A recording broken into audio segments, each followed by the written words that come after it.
You just spent the entire weekend worrying about a work email that never came. That heavy feeling, that mental exhaustion, is the cost of emotional overinvestment. We pour our energy into things we cannot control, from a partner's mood to the stock market's swings, and it leaves us feeling drained and powerless. But what if you could reclaim that lost energy and find a deep, unshakable peace regardless of external chaos? This is the promise of Stoicism, an ancient philosophy designed for modern life.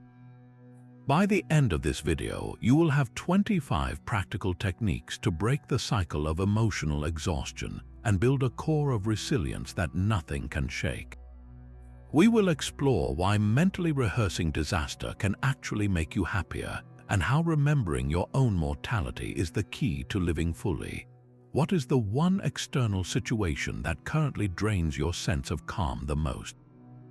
That draining feeling you described, the exhaustion from worrying about an email, has a direct antidote in Stoic practice. It begins with a single, profound idea, the bedrock upon which everything else is built.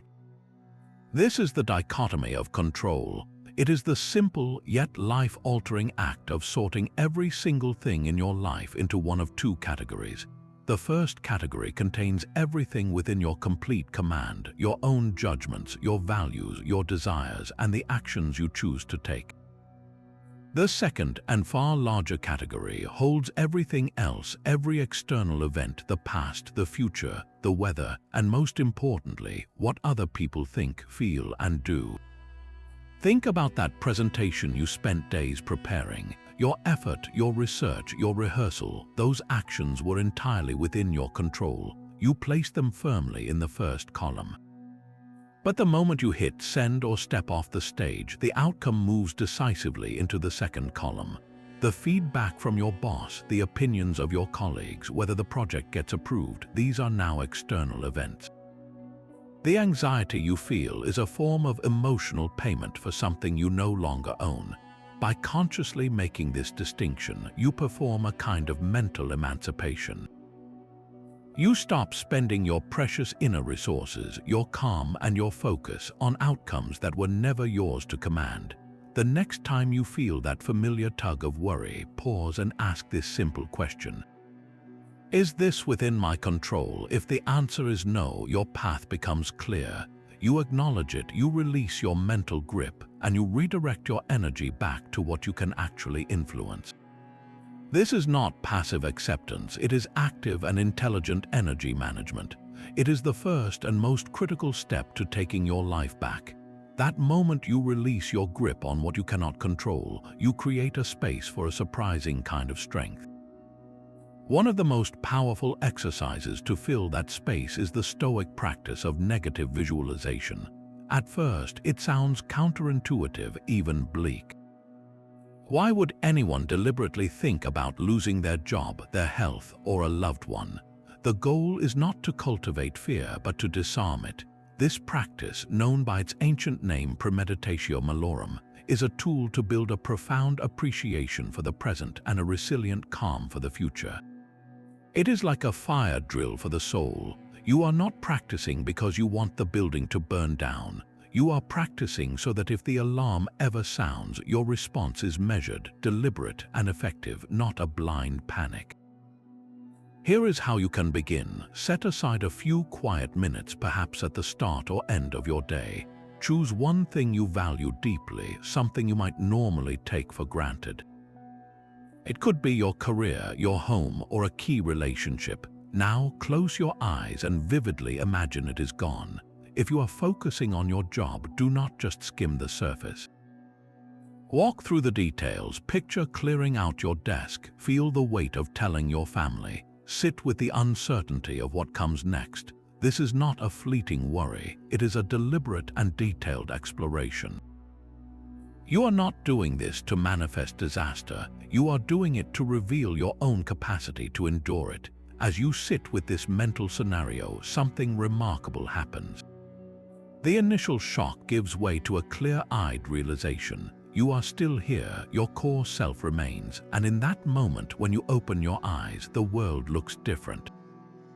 The job you have, the roof over your head, the person beside you, they are no longer just facts of your life. They become gifts. Your gratitude for them becomes active and intense, not just a passive feeling. This practice systematically reduces the power of potential misfortune to disrupt your peace. By visiting that difficult place in your mind, you rob the actual event of its element of surprise and its accompanying emotional chaos. You have already walked that path and you know the way forward. This profound shift in perspective reveals another powerful Stoic tool, one that transforms not just your problems, but your entire sense of self in the world. We are about to take a flight of the mind, a mental exercise the Stoics called the view from above. Begin by finding a moment of quiet, close your eyes and picture the very situation that is causing you stress right now. See the room you are in, the people involved, the weight of the issue pressing down on you. Now, in your mind's eye, begin to rise, float up through the ceiling of your building and see your neighborhood from above.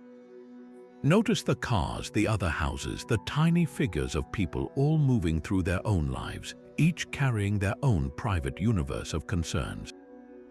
Continue to ascend. See your entire city laid out like a map, a network of lights and roads. Your street, your building, has become just one small point in a vast tapestry. Keep rising until you see the curve of the planet, the continents and oceans, all suspended in the deep black silence of space. From here, can you even see your problem? The argument you had, the bill you need to pay, the criticism you received, it has become invisible, lost in the sheer scale of existence. Look at our world now, a fragile blue and white marble, orbiting a star that is just one of billions in a galaxy that is itself one of countless billions. All of human history has unfolded on this tiny speck. Every war, every triumph, every heartbreak and every joy, all of it contained on this one beautiful, silent sphere. Now bring your awareness back to the present, back to your body in the room. Open your eyes. Does the problem feel the same? The view from above does not make your challenges disappear, but it radically recalibrates their importance. The drama that felt all-consuming minutes ago is now placed in its proper context, a single thread in an unimaginably large and ancient tapestry. Your emotional attachment to the outcome loosens its grip, not because the outcome does not matter, but because you have remembered that you are part of something so much grander. This cosmic perspective is the ultimate antidote to self-importance. It shrinks our anxieties down to a manageable size, allowing us to engage with them from a place of calm clarity rather than frantic reaction. That cosmic perspective can feel liberating, but its clarity needs a way to take root in the small, daily struggles of our lives.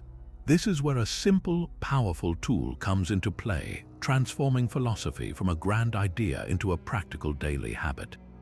I am talking about the Stoic practice of journaling. This is not a diary in the traditional sense, a place to simply vent your feelings or recount your day. For the Stoic, the journal is a training ground, a private courtroom where you put your own thoughts and reactions on trial. The goal is not to record emotion, but to analyze it with calm, objective precision. The best time for this is often in the evening when the day's events are still fresh but the initial heat has faded. Here is a structured way to begin. Take one event that troubled you today, something that sparked anger, anxiety, or frustration. Write it down in a single, clear sentence. Now begin the dissection. Ask yourself, what specific parts of this situation were truly within my control? Your own preparation, your attitude, the words you chose to speak, these belong to you. The other person's reaction, a sudden downpour that ruined your plans, a delayed train, these belong to the external world. This first question immediately applies the dichotomy of control, sorting the event into its proper categories. Next, interrogate your own judgment. Did your initial assessment of the event align with reality? You might have thought, my boss is trying to undermine me, when in reality, she was just stressed about a deadline. Our emotional reactions are almost always based on our judgments, not on the bare facts themselves. By writing this down, you externalize the thought, you hold it up to the light, and you can see where your perception may have been distorted. Finally, and most importantly, ask how virtue could have guided a better response. Instead of reacting with pride or anger, how could you have responded with courage, with justice, with wisdom, or with self-control? This shifts your focus from what was done to you to who you want to be. The act of writing this analysis does something remarkable. It creates a space between the event and your reaction to it. It diffuses the emotional charge not by suppressing it but by understanding its source. Over time, this nightly practice rewires your automatic responses. You start to catch yourself in the moment, recognizing a distorted judgment before it can hijack your emotions. Your journal becomes a map of your progress, a record of your mind learning to see things as they really are, not just as they feel in the heat of the moment. That nightly journaling practice builds mental clarity, but what about the physical comforts we cling to without even realizing it? There is a Stoic exercise designed to challenge that very dependency, a practice known as voluntary discomfort. This is the deliberate choice to step away from ease, to embrace a small, manageable hardship. You might choose to take a cold shower instead of a hot one. You could skip a meal and sit with the feeling of hunger for a few hours. You might wear simpler clothes than you usually would, or walk instead of driving for a short errand. This is not about punishing yourself or seeking pain for its own sake. It is a form of training, a vaccination against the fragility that comfort can create. When your life is perfectly comfortable, you start to believe that comfort is a requirement for happiness. You become emotionally invested in everything staying just as it is, and the mere thought of losing that comfort can trigger deep anxiety. By voluntarily and temporarily giving up a comfort, you perform a powerful experiment on your own mind. You prove to yourself through direct experience that you can handle it. That cold shower is bracing and uncomfortable, but you emerge on the other side, alive and well. That skipped meal brings a pang of hunger, but it passes, and you realize your focus and mood can remain stable. Each time you do this, you weaken the chain that links your inner peace to your external conditions. You are demonstrating that your happiness is not held hostage by a thermostat or a full stomach. It is an internal state that you carry with you. This practice builds a profound and practical resilience. When a real hardship arrives, an unexpected financial setback or a sudden inconvenience, you are not starting from zero. You have already built the mental muscle. You know, because you have tested it, that you can endure far more than you thought, and that your capacity for contentment is not so easily shaken by a change in your circumstances. That resilience you build through voluntary discomfort prepares you for a far more profound shift in perspective. The Stoics called it amor fati, a love of one's fate. This is not merely accepting what happens with a resigned sigh. It is an active, wholehearted embrace of every event, every obstacle, and every setback, not in spite of their difficulty, but because of it. Think of a master sculptor standing before a block of rough, unyielding marble. An amateur might see only a hard, cold, and difficult stone. The master, however, sees the raw material for creation. The very hardness of the marble is what allows it to hold a precise and beautiful form. The sculptor does not curse the marble for being hard. They love it for that quality, because it is the essential condition for their art.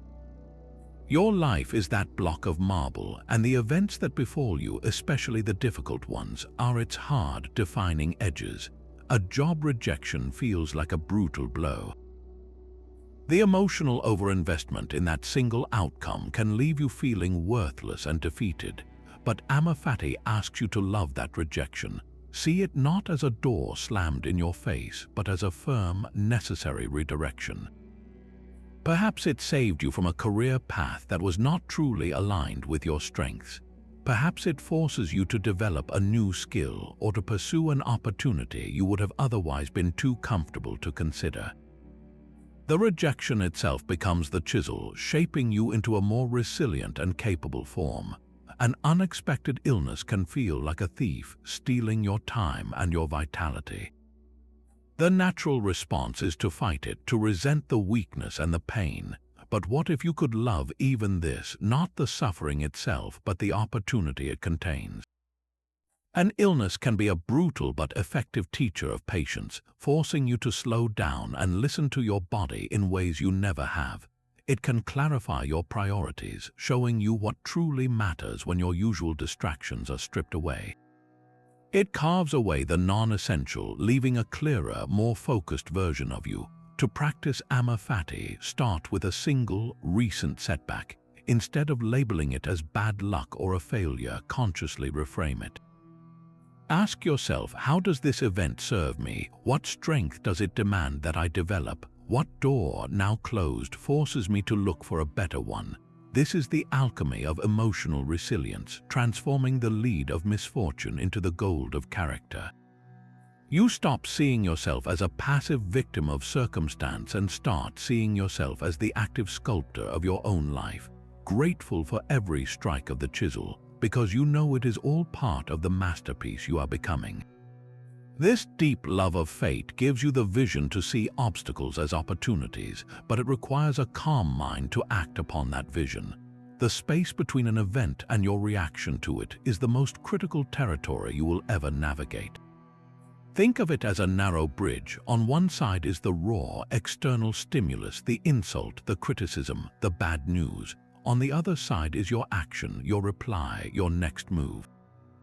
Most of us live our entire lives being shoved across that bridge by our automatic emotions, tumbling into reactions we later regret. The Stoic practice of the mindful pause is the act of stopping right in the middle of that bridge to reclaim your footing. It is the deliberate insertion of a single moment of choice between the spark and the explosion.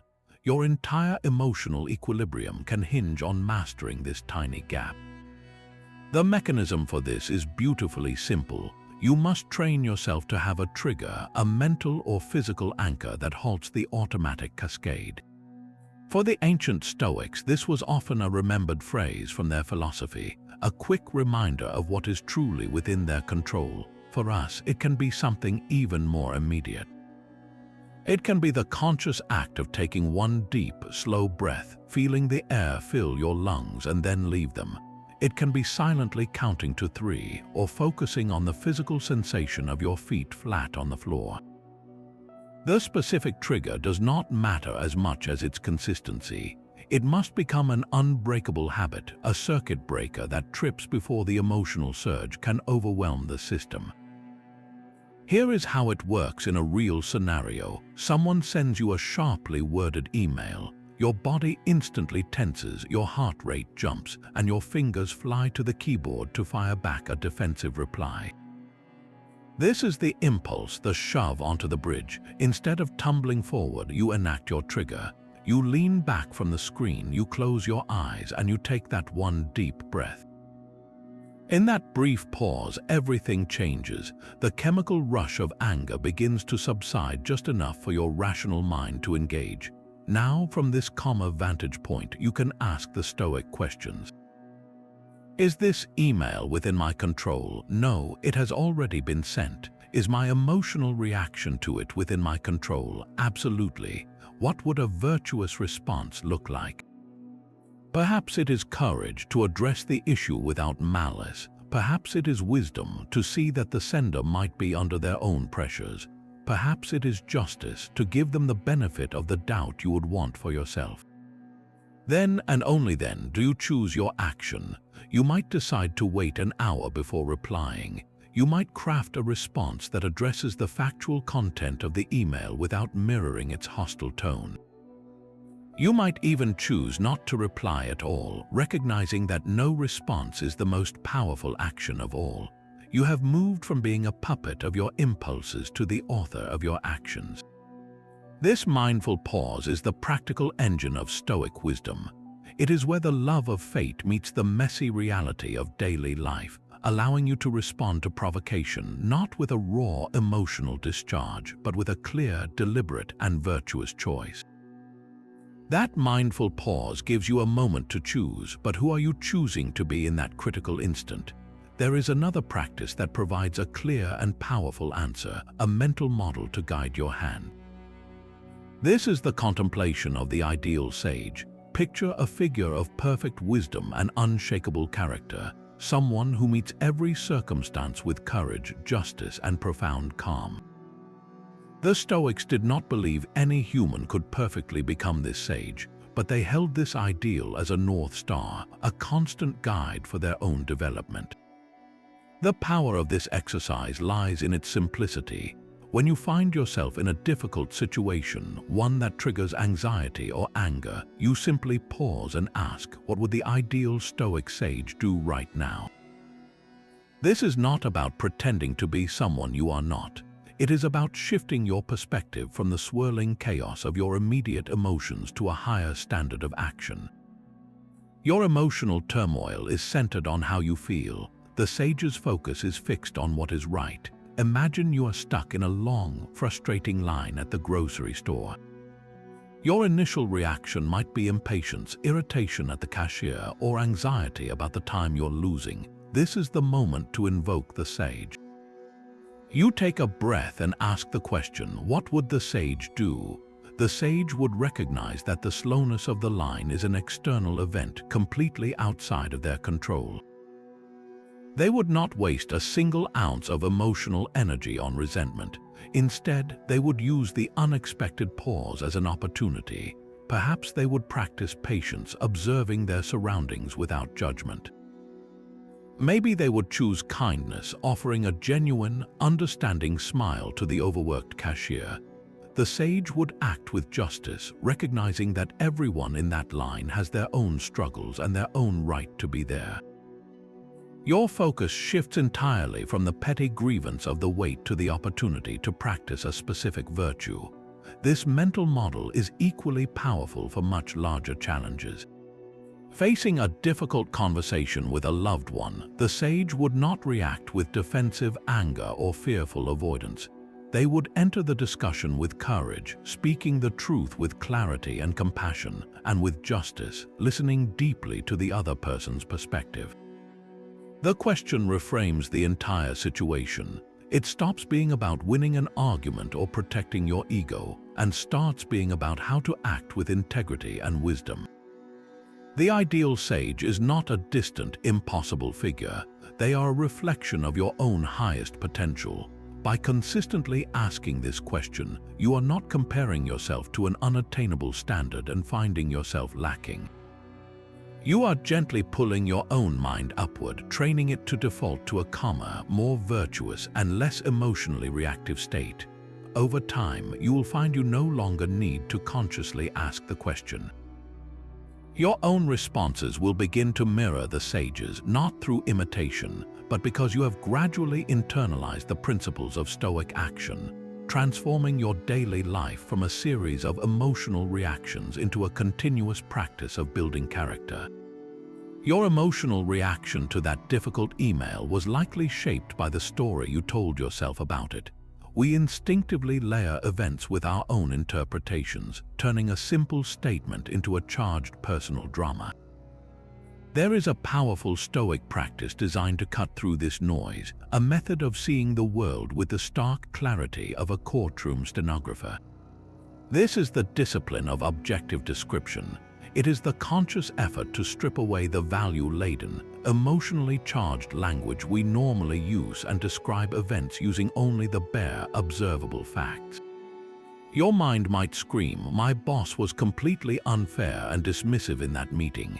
That sentence is loaded with judgment. It contains an assessment of your boss's character and an assumption of their intent, both of which are interpretations, not facts. The objective description would be, "My boss said the project timeline is unrealistic and asked for a revised plan by Friday. Do you feel the difference?" The first version immediately triggers a defensive emotional response, a surge of anger or hurt. It makes the event about you, about your perceived worth. The second version is cool, clear, and factual. It describes what happened without the inflammatory narrative. This is not about denying your feelings, but about understanding their true source. Your emotional distress does not come from the bare fact that your boss requested a revision. It comes from the story you attach to that fact, the story about unfairness and dismissal. By practicing objective description, you pull that story apart. You separate the event itself from the judgment you placed upon it. Here is how you can apply this in your own life. The next time you feel a strong negative emotion bubbling up, pause and take out a piece of paper or open a notes app. Write down the story you are telling yourself, the version full of drama and judgment. Then, directly below it, rewrite the event using only objective, verifiable facts. Someone cut you off in traffic. The story is that reckless maniac is going to get someone killed. The objective description is, a blue car changed lanes abruptly in front of me. Your partner arrives home later than they said they would. The story is, they do not respect my time or my feelings. The objective description is, my partner arrived home at 7:45 after saying they would be home by 7. This practice creates a crucial moment of space. It forces your rational mind to engage, to act as a filter for the raw data of your experience. From this calmer, clearer vantage point, you can then choose how to respond. Perhaps you realize your initial story was an exaggeration. Perhaps the facts still warrant a conversation, but now you can approach it without the cloud of emotional overinvestment, focusing on the specific action rather than a global attack on someone's character. You are not changing what happened, you are changing how you see it, and in doing so, you reclaim your power from the judgmental narratives that so often drain your peace. This stark clarity of objective description strips life down to its essential truths, and no truth is more fundamental than the one that awaits us all. The 10th practice is memento mori, the remembrance of death. To the modern ear, this sounds dark and morbid, a fixation on the macabre, but for the Stoic, it is the exact opposite. It is a vibrant, urgent call to life. Remembering that you will die is the ultimate tool for cutting through the noise of daily existence and focusing your limited time on what is eternally significant. Think of a deadline for a major project. That deadline is not a source of dread but of focus. It forces you to prioritize, to stop procrastinating, to identify the single most important task and pour your energy into it. Memento mori is the deadline for your entire life. It asks you, if you had only 1 year left, or 1 month, or even 1 day, how would your priorities shift? The petty argument with a neighbor over a property line would instantly lose its power over you. The fear of what strangers might think of your outfit or your ideas would evaporate into irrelevance. The desperate chase for a newer car or a bigger house would be revealed for the temporary distraction that it is.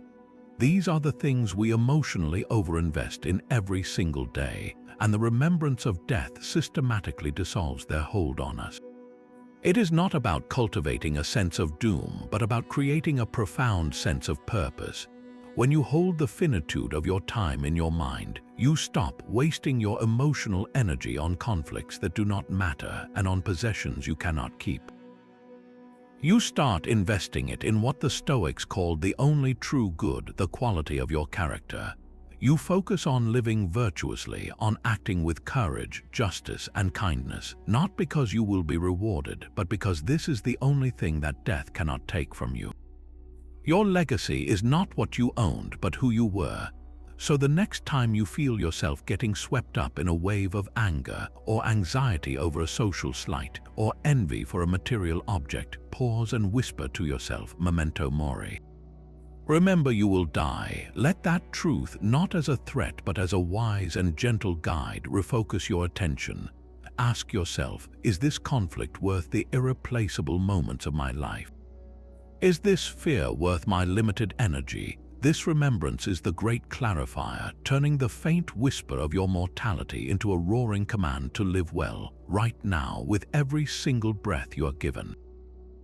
That stark clarity of memento mori reveals how often our own judgments, not the events themselves, create our suffering. This brings us to one of the most subtle and powerful of all Stoic practices, the discipline of assent. In every moment, your senses are bombarded with raw data, and your mind instantly slaps a label on it. That label is your initial impression. It is the quick, uncensored story your brain tells you about what is happening. The discipline of assent is the practice of pausing before you agree with that story. You learn to treat every initial impression as a potentially misleading headline, and you withhold your full belief until you have investigated the facts. Imagine you are in a meeting and a colleague dismisses your idea with a curt, unimpressed comment. The initial impression that flashes into your mind is a full-blown narrative. It screams, "He thinks I am incompetent, I have no good ideas, I am a failure here." This impression arrives with the force of truth, and if you assent to it, if you nod and say, "Yes, that is what this means," then the emotional cascade is automatic. Shame, anger, and defensiveness will flood your system, and you will react from that place. The disciplined mind, however, catches that impression at the door. It sees the thought, "He thinks I am a failure," appear, but it does not open the door and invite it in. Instead, it holds the thought at arm's length and begins a quiet interrogation. Is this impression an objective fact, or is it my own interpretation? The only verifiable fact is that a person made a critical comment about a specific piece of work. That is all. Everything else, the story about your inherent worth or their total opinion of you, is a layer of judgment you have added. By withholding your assent from the catastrophic initial impression, you prevent a false belief from taking root. You then have the space to assent to a more rational, factual judgment. You consciously agree with the statement, "A colleague expressed disapproval of one idea." This revised judgment is neutral. It carries no inherent emotional charge. From this calm center, you are free to choose a virtuous response. Perhaps you ask a clarifying question to understand their concern. Perhaps you decide their feedback has merit and you can integrate it. Or perhaps you simply note their opinion and move on, your self-worth intact because it was never truly on the line.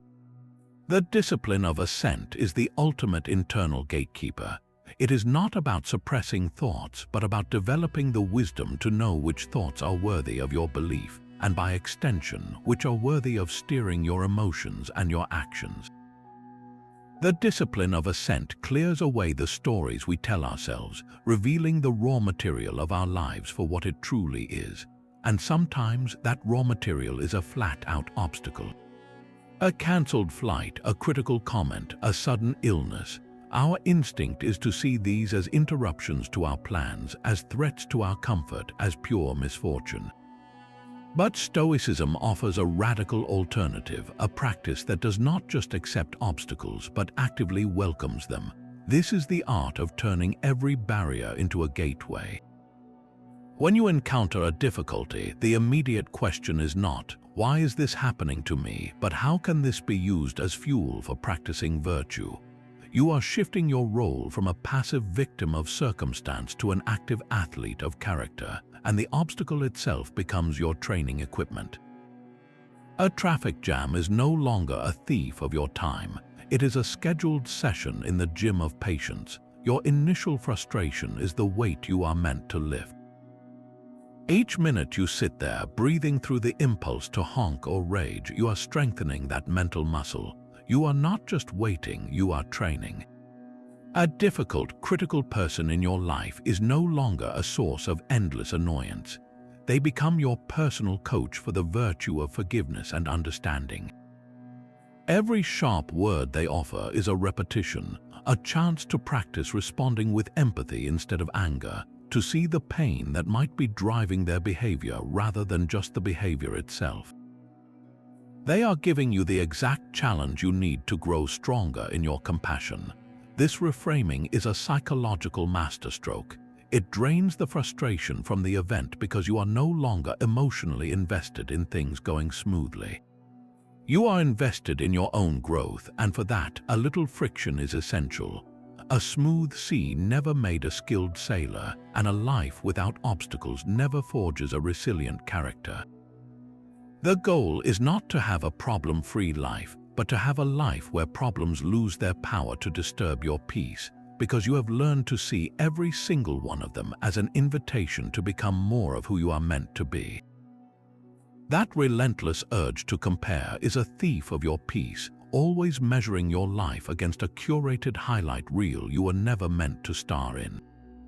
This is the trap of social comparison, and the Stoics saw it for what it truly is, a profound form of emotional overinvestment in things you cannot control.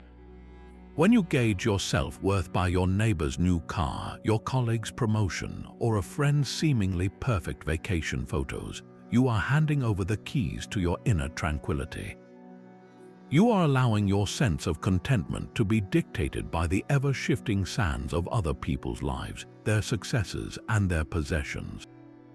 Envy is not just an unpleasant feeling, it is a clear signal that you have invested your happiness in an external outcome, one that is completely outside your command. The person you envy has no power to make you happy, but by fixating on what they have, you give them the power to make you miserable. This is a terrible bargain. The Stoic alternative is not to disparage the success of others, but to radically shift your focus inward. Your only meaningful benchmark for progress is the person you were yesterday. Are you wiser, more courageous, more disciplined today than you were before? This is the only race you are running. To practice this, begin by curating your information diet, especially on social media. Every time you scroll, you are walking through a gallery of other people's external markers. Consciously notice when a post triggers that pang of envy or inadequacy. Do not just scroll past it. Pause and label the feeling for what it is: emotional overinvestment in external. Then gently redirect your attention. Ask yourself a different question, not why do they have that and I do not, but what is one small step I can take today to strengthen my own character? Perhaps it is practicing patience with a difficult family member or acting with integrity on a small task at work. This reframes your entire sense of progress. You stop looking sideways at the lanes others are in, and you start looking forward on your own path, focused on the quality of your steps rather than your position relative to anyone else. Your worth was never meant to be a relative measure. It is an internal state you cultivate through your own choices, one virtuous action at a time. Your focus on your own path immediately sharpens your appreciation for the very ground you're walking on, even when it feels rough and uneven. A systematic Stoic gratitude practice moves far beyond a simple list of things you are thankful for.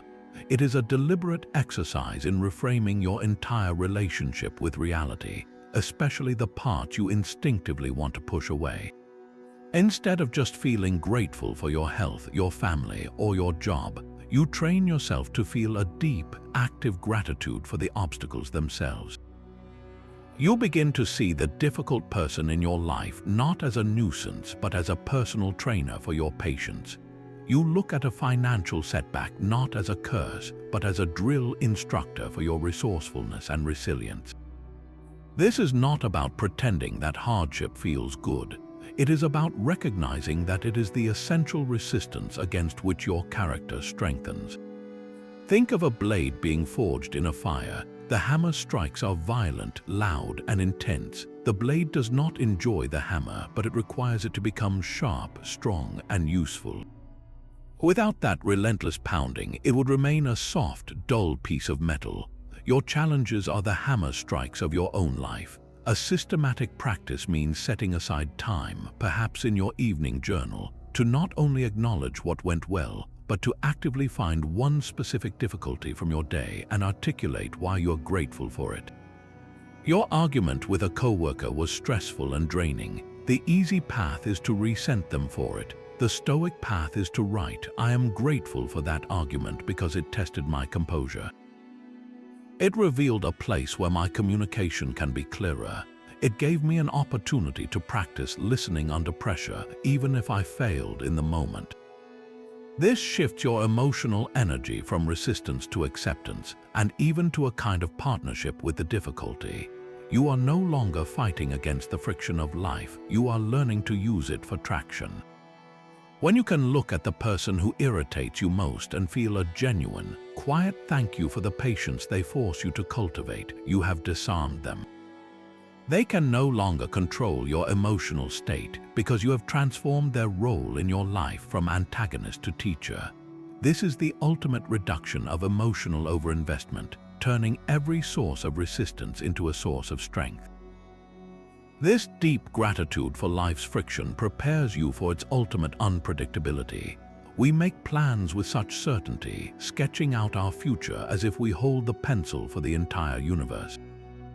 We say, I will get that promotion, I will close that deal, my flight will land on time. In each statement, there is a hidden demand, a quiet expectation that the world must comply. And when it does not, our emotional investment in that specific outcome leaves us feeling betrayed and shattered.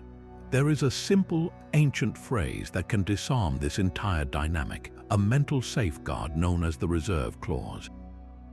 This is the practice of internally adding the words fate permitting to any plan or goal you hold. You do not say them aloud as a passive wish, you etch them into your intention as a statement of profound philosophical truth. I will give my absolute best effort in this interview, fate permitting. I will finish this project by the deadline, fate permitting. I will enjoy a peaceful walk in the park this afternoon, fate permitting. This tiny linguistic shift accomplishes something remarkable. It separates your arena of action from the realm of external results. Your focus narrows to what is truly yours, the quality of your effort, your preparation, your courage. The outcome, whether you get the job, whether the client signs, whether a sudden storm cancels your walk, is gracefully acknowledged as belonging to a larger, uncontrollable order. You are not diminishing your drive or your ambition. In fact, you are freeing them from the heavy weight of a demanded result. Think of a master archer. Their entire domain of control is the draw of the bow, the focus of their eye, the smooth release of the string. They can perform each step with flawless virtue. But once the arrow is in flight, a sudden gust of wind, the movement of the target, these are in the hands of fate. The archer who has internalized the reserve clause pours their entire soul into the shot, then watches the arrow's path with a calm acceptance, whatever it may be. Their pride and their peace are rooted in the excellence of their form, not in the final location of the arrow. This is how you navigate a world you cannot command. You plan your journey with care, you pack your bags with diligence, but you hold the itinerary with an open hand.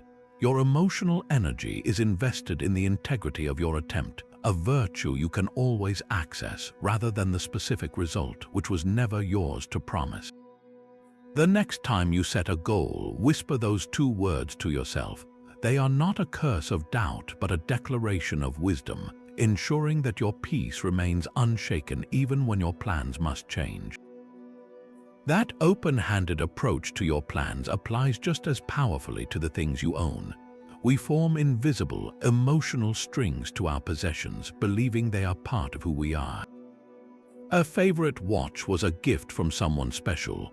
A car represents years of hard work. These objects become anchors for our identity, and the mere thought of losing them can trigger a deep, primal anxiety. There is a direct physical practice to sever those strings, a periodic exercise in voluntary non-attachment. Choose one valued possession, something you believe brings you comfort or defines you in some way.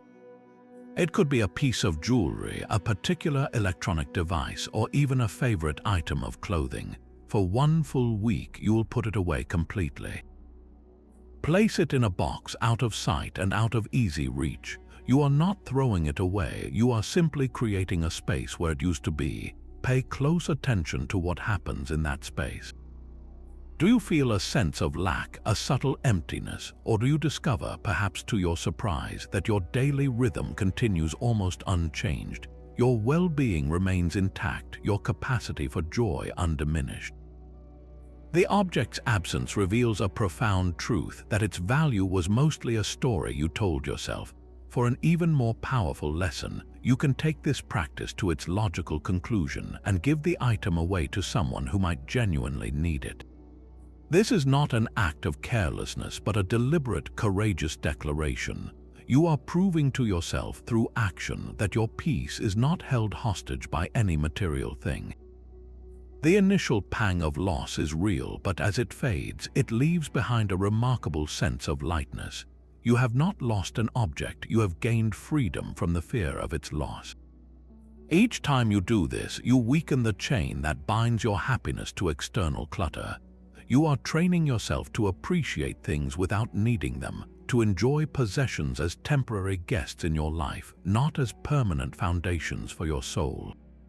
This creates an unshakable inner stability because you know that no matter what changes or is taken away, the source of your contentment was always within you, waiting patiently in the empty space you finally created.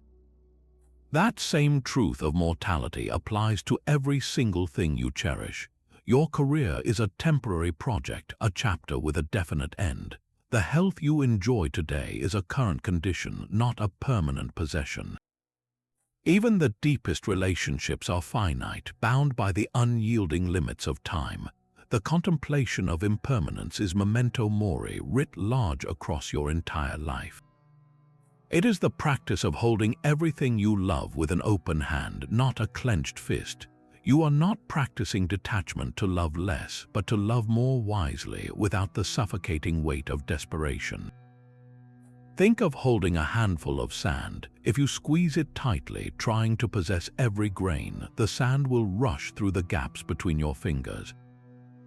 But if you cup your hand gently, open and relaxed, you can hold far more and for far longer. Your attachments are like that. When you emotionally overinvest, when you cling to a job title as your identity or a person as your sole source of happiness, you are squeezing the sand. The fear of loss becomes a constant, low-grade hum of anxiety that taints the very joy you are trying to secure. The contemplation of impermanence asks you to regularly pause and consciously acknowledge the temporary nature of it all. Look at your partner and silently remind yourself, this is not forever. This moment is a gift. Notice how that thought, rather than creating distance, can infuse your interaction with a profound tenderness and presence. You stop taking them for granted, you listen more deeply, you appreciate the simple fact of their existence beside you. Apply the same lens to your career. See your current role not as a final destination, but as a season of growth and contribution. This perspective frees you from the terror of a missed promotion or a corporate restructuring. Your worth is not the title on your door, but the integrity you bring to your work each day. When you understand that everything is on loan from the universe, you become a grateful custodian, not a frantic owner. You care for your health not with a fear of losing it, but with a deep respect for the vessel you have been given for this journey. You love people not to control them or keep them forever, but to honor the shared path you are walking for however long it lasts. This practice systematically dissolves the clinging that leads to devastating grief. It allows you to invest your heart fully, while wisely reserving a quiet corner of your mind that knows the nature of life is change. You learn to love the flower all the more beautifully because you know it will not always be in bloom. That gentle acceptance of impermanence quiets the internal noise, creating a space where a different kind of strength can emerge, a strength rooted not in speaking but in listening. The 18th practice is the art of silence. In a world that rewards constant expression and quick opinions, choosing to remain quiet is a radical act of Stoic discipline.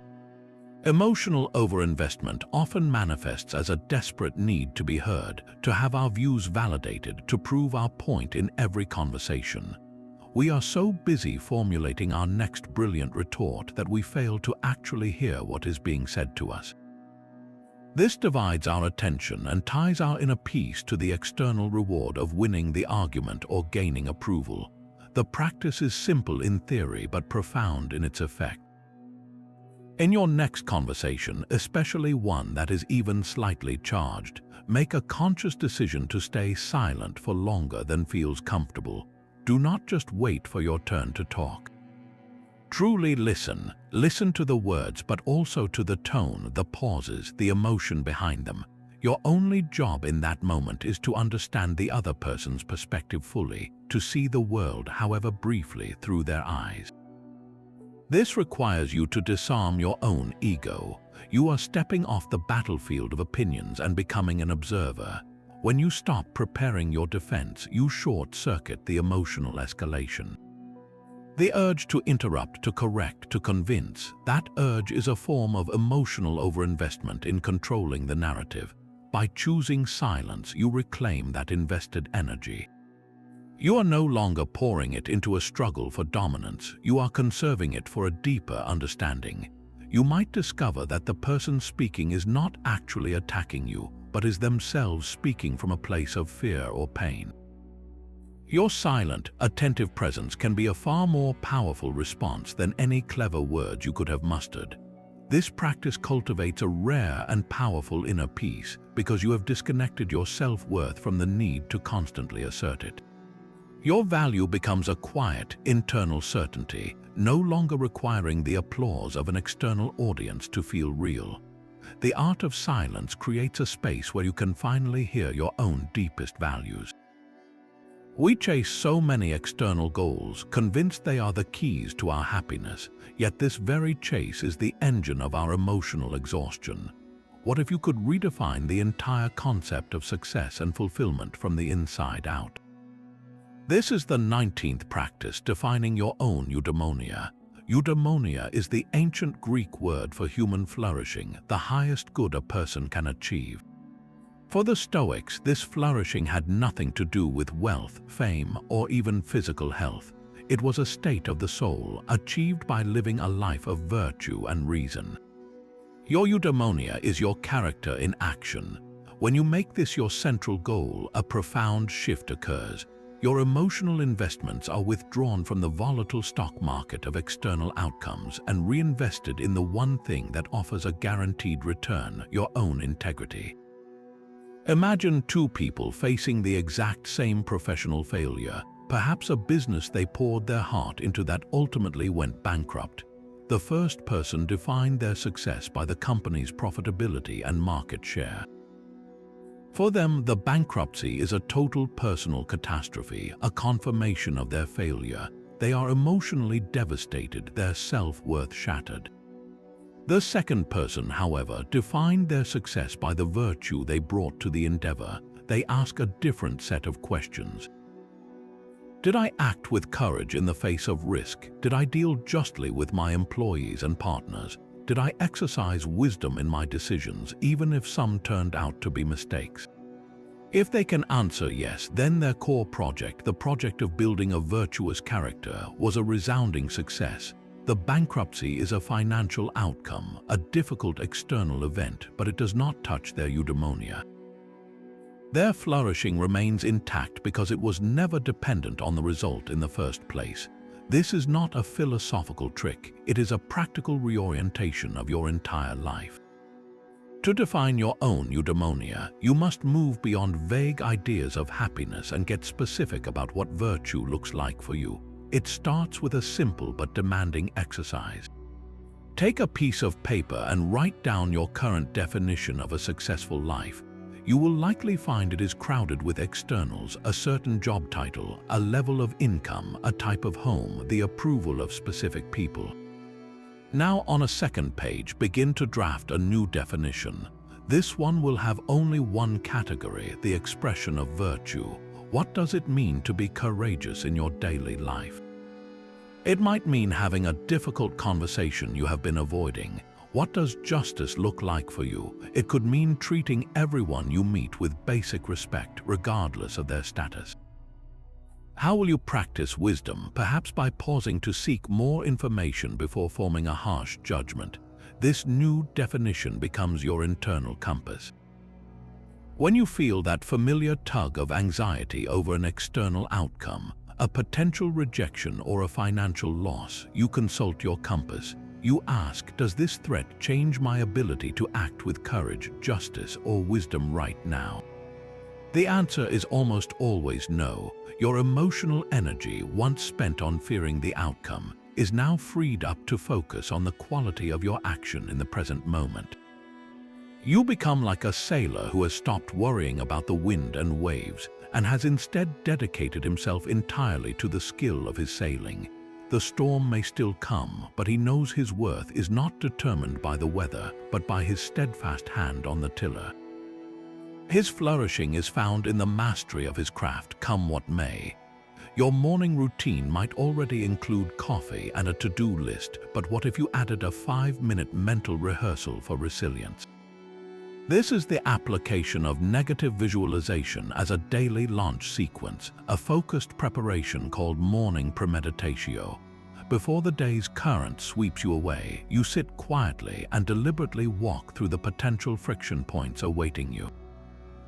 That 9 a.m. meeting with the skeptical colleague, do not just dread it. Close your eyes and visualize it in detail.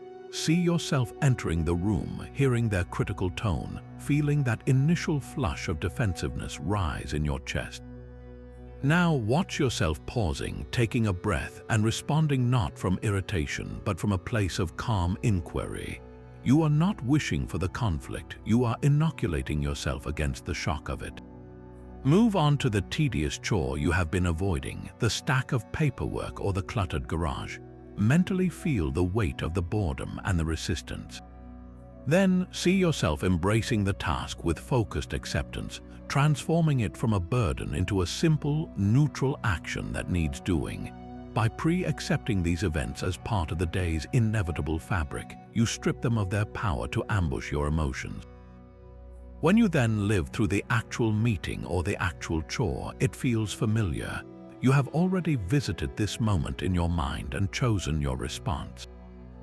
There is no surprise, only the execution of a plan you laid out in the quiet of the morning. You enter the day not with brittle optimism, but with the unshakable calm of someone who has already seen the obstacles and decided they are not threats to your peace, but opportunities to practice it. Your morning routine of mental preparation builds a resilient mind, but what about the body's constant whispers for ease and indulgence? The 21st practice, self-denial, takes voluntary discomfort a decisive step further. This is not just about enduring a cold shower when the hot water is broken. It is about consciously choosing the cold shower when the hot water is perfectly available. It is the deliberate act of saying no to a readily available pleasure, not out of necessity, but as a training exercise for your own will. You are at a restaurant and your favorite dessert is on the menu, a rich, decadent chocolate cake. The desire for it is immediate and powerful. Practicing self-denial means looking directly at that desire, acknowledging its pull, and then calmly ordering a cup of tea or simply nothing at all. You are not doing this because the cake is bad or because you are on a strict diet. You are doing it to prove a single, vital point to yourself that your will is stronger than your want. Each time you make a choice like this, you are performing a repetition for your inner citadel, that fortress of character the Stoics believed we all must build. You are adding another stone to its walls, making it more resistant to the sieges of external circumstance. Every time you take the stairs when the elevator doors are open, or choose water over a sugary soda you genuinely crave, you are demonstrating that your peace and your sense of self are not dependent on a particular flavor or a moment of physical ease. This practice systematically severs the link between comfort and contentment. It reveals a profound truth that the pleasure you gain from the dessert is fleeting, but the strength you gain from refusing it endures. You are not building a life of austerity, but a life of incredible freedom. Freedom from the tyranny of your own passing desires, and from the emotional dependency on a world that must always cater to your comfort. Your inner citadel, strengthened by self-denial, requires a steady supply of wisdom to maintain its walls. This is not a philosophy you learn once and then shelve like a textbook. Stoicism is a daily discipline, a continuous recalibration of your mind against the relentless pull of old habits. The 22nd practice is the simple, profound act of reading and rereading the core Stoic texts.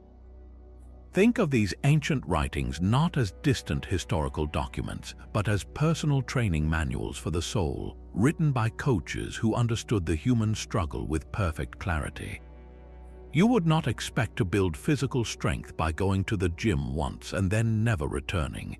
Your mind's resilience requires the same consistent exercise. By creating a daily ritual, perhaps with your morning coffee or just before bed, of reading even a single passage from Marcus Aurelius, Seneca, or Epictetus, you are performing your daily reps in the mental gym.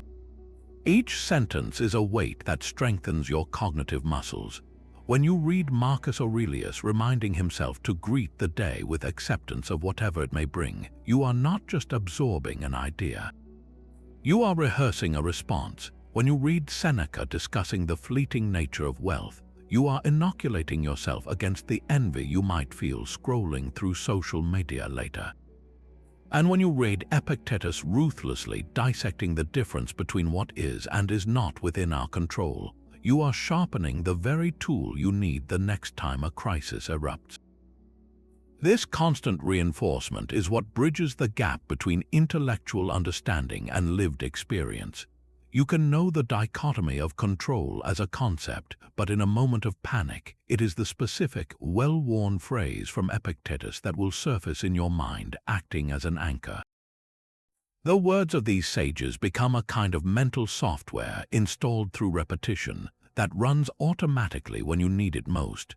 Your daily reading is the quiet, persistent work that ensures when life shouts, your inner Stoic can answer with a calm, clear whisper, guiding you back to what truly matters. Your daily reading of the Stoic texts builds an inner fortress, but its walls are constantly tested by the tide of other people's voices. The 23rd practice is to cultivate a profound indifference to both praise and blame. The Stoics aspired to be like a rock in the ocean, solid and unmoved as the waves of opinion, whether flattering or harsh, crash against it and then recede. This is not about becoming cold or unfeeling, but about achieving a state of emotional sovereignty where your sense of self is no longer a weather vane spun by every compliment or criticism. Think of the last time someone praised your work. That warm flush of validation felt good, but it was a fleeting pleasure granted by an external source. Now recall a recent piece of criticism. The sting was just as sharp, a pain inflicted from the outside. In both cases, you handed over the keys to your emotional state to someone else. Your inner peace became conditional on their approval. The Stoic goal is to receive both with the exact same calm demeanor. A simple nod of acknowledgement that says, "I hear your assessment, but my own self-evaluation was already complete." Your worth is not a verdict to be delivered by a jury of your peers. It is a quiet, internal fact based solely on the quality of your character and the integrity of your efforts. The next time a compliment comes your way, accept it graciously, but internally note that this pleasant feeling is an external, just like the sting of blame. Your job is to remain centered on the one thing that truly matters, whether you acted with virtue. Did you do the work with diligence and honesty? That is the only question that holds any weight. When criticism arrives, apply the same filter. Does this person's opinion change the factual truth about your own moral effort? If you know you acted with good intention and to the best of your ability, then the criticism is merely a sound, a wave hitting the rock. It provides data you can consider with a clear mind, but it holds no power to diminish you unless you grant it that power. This practice systematically dismantles the emotional roller coaster of seeking approval and avoiding disapproval. You step off the ride entirely, finding a steady, unshakable ground within yourself, a place where your peace is no longer for sale to the highest bidder or shattered by the loudest critic. That profound indifference to praise and blame anchors you in a self-defined present, yet time itself continues its relentless flow. The 24th practice is a simple mantra for this universal truth, a quiet whisper you learn to offer to yourself in moments of both joy and despair. This too shall pass. This is not a dismissive phrase, but a profound recognition of impermanence, a direct antidote to the emotional lie that your current feeling is permanent. When you are in the grip of a deep sorrow, a professional failure, or a personal heartbreak, the pain can feel absolute, as if it has rewritten the very rules of your existence. In that suffocating darkness, the mind struggles to conceive of any other state. The mantra "this too shall pass" is a lifeline thrown from your rational mind to your emotional core. It is a quiet promise that the present configuration of circumstances, however painful, is temporary. It will change, as all things must. This does not trivialize your suffering, but it does rob it of its claim to eternity, creating a small, vital space for hope to breathe. The same phrase holds its power in moments of peak joy and triumph. You achieve a long-sought goal, you experience a moment of perfect connection, and a part of you wants to cling to it, to freeze time and live inside that feeling forever. This desperate clinging is the seed of future suffering, the emotional overinvestment in maintaining a fleeting state. Whispering "this too shall pass" in the heart of your joy transforms the experience. It becomes not something to be clutched at, but something to be fully received and deeply appreciated, precisely because it is transient. Your gratitude becomes more intense, more poignant, because you are consciously aware of the gift's temporary nature. You hold the beautiful, fragile moment with an open hand, not a fearful grip. To practice this, you do not need a special time or place. The next time you feel a strong emotion, whether positive or negative, beginning to overwhelm your perspective, pause and mentally repeat the phrase. Feel the rain on your skin during a perfect walk and think, "This too shall pass," and let that truth deepen your presence within the joy. Feel the sting of a harsh word and think, "This too shall pass," and let that truth lessen the weight of the pain. This mantra is a tool for emotional equilibrium, a constant, gentle reminder that you are not your current weather. You are the sky that observes it, vast and unchanging, as the storms and the sunshine each have their season and then move on. The day is done, and the quiet of the evening invites a final, crucial conversation with yourself. This last practice brings the journal full circle, transforming your nightly review from a courtroom into a sanctuary. Instead of a harsh judge presiding over your failures, you become a compassionate mentor reviewing the day's training. The focus shifts from what you did wrong to where your emotional energy was spent. You look back on that moment of frustration in the traffic jam, that surge of anxiety before the presentation, that sting of a careless comment. With kindness, you simply acknowledge the pattern. I became emotionally overinvested in an outcome I could not control. There is no self-condemnation in this observation, only the clear-eyed recognition of a habit, like a coach noting a flaw in an athlete's form. The next question is not one of blame, but of gentle curiosity. You ask, why did that particular hook sink in so deep today? Perhaps you were tired, or maybe it touched an old, unhealed insecurity. Understanding the trigger is not about making excuses, it is about gathering intelligence for tomorrow's battles. You see the cause and effect without layering it with shame. Finally, you close the journal by gently reaffirming your intent. You write, "Tomorrow, I will practice releasing my grip on the opinions of others," or "Tomorrow, I will meet the first obstacle as my training." This is not a promise of perfection, but a quiet commitment to return to the path. You end the day not with the heavy weight of self-criticism, but with the light, resilient hope of self-compassion, knowing that every sunrise offers a new chance to practice, to grow, and to build the unshakable peace that is your birthright. These 25 practices are not a set of rigid rules, but a toolkit for reclaiming your life. Each one offers a different angle on the same fundamental truth, that emotional overinvestment is a habit you can break. The goal was never to become cold or emotionless, to build a wall around your heart. It is to become the master of your emotions rather than their slave. It is to feel the full range of human experience without being drowned by it. This is the promise of Stoicism, a philosophy of profound inner strength.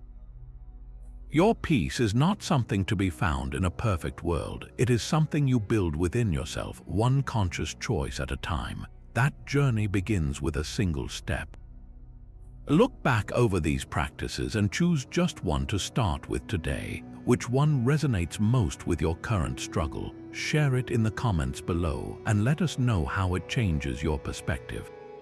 If you are ready to build a more resilient and peaceful life, subscribe for more practical wisdom to guide your way.